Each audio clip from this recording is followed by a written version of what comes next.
మన అక్కడ ఉన్నటువంటి పెద్దలకి కానీ నాయకులకు కానీ ఇలాంటి ఇన్ఫర్మేషన్ ఇస్తే మంచిది. మరి సమాజంలో చెడుని సంహరించాలి మరియు మంచిని ముందుకు తీసుకెళ్ళాలి, చెడుని నిర్మూలించడానికి సహాయం చేయాలి, కానీ చెడుని పెంచడం కోసం ఎవరికి సహాయం చేయకూడదు.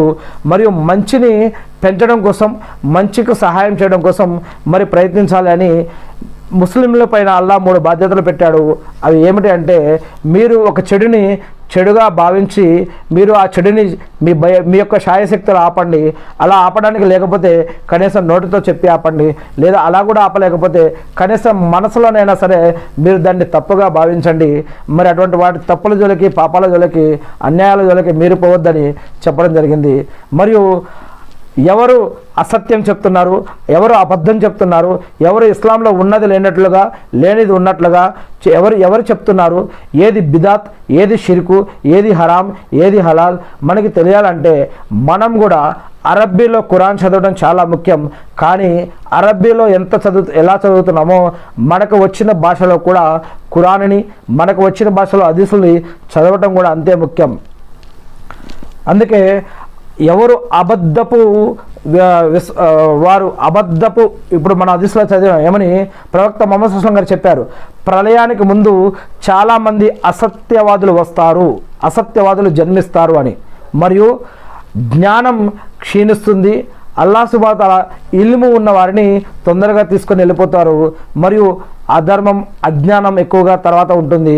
అప్పుడే అంటే ప్రళయ సూచనలలో ఇవన్నీ కూడా సూచనలుగా ప్రవక్త ముహమ్మద్ సల్లల్లాహు అలైహి వసల్లం గారు తెలియజేస్తూ ఉన్నారని ఇక్కడ మనం తెలుసుకుంటూ ఉన్నాము.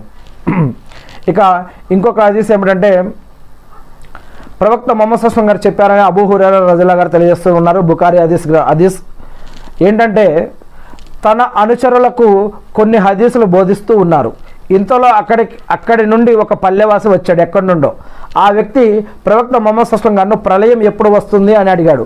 దానికి ముహమ్మద్ సల్లల్లాహు అలైహి వసల్లం గారు నిజాయితీ లోపించినప్పుడు ప్రళయం గురించి వేచి ఉండు అని అన్నారు. దానికి ఆ వ్యక్తి ఎలా నిజాయితీ లోపిస్తుంది అని ఓ ప్రవక్త ముహమ్మద్ సల్లల్లాహు అలైహి వసల్లం గారు చెప్పండి అని అడిగాడు.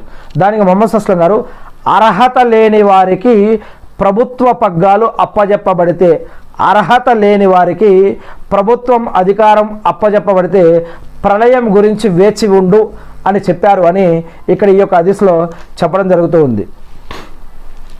ఇక ఇంకొక హదీస్ అబూ హురైరా రజియల్లాహు గారి కథనం ప్రకారం ప్రవక్త ముహమ్మద్ సల్లల్లాహు అలైహి వసల్లం గారి యొక్క ప్రవచనం, ధన సంపదలు నీరులా పారే వరకు ప్రళయం సంభవించదు. ప్రజలు తమ జకాతును తీసి దానం చేయాలనుకుంటారు, కానీ తీసుకునేవారు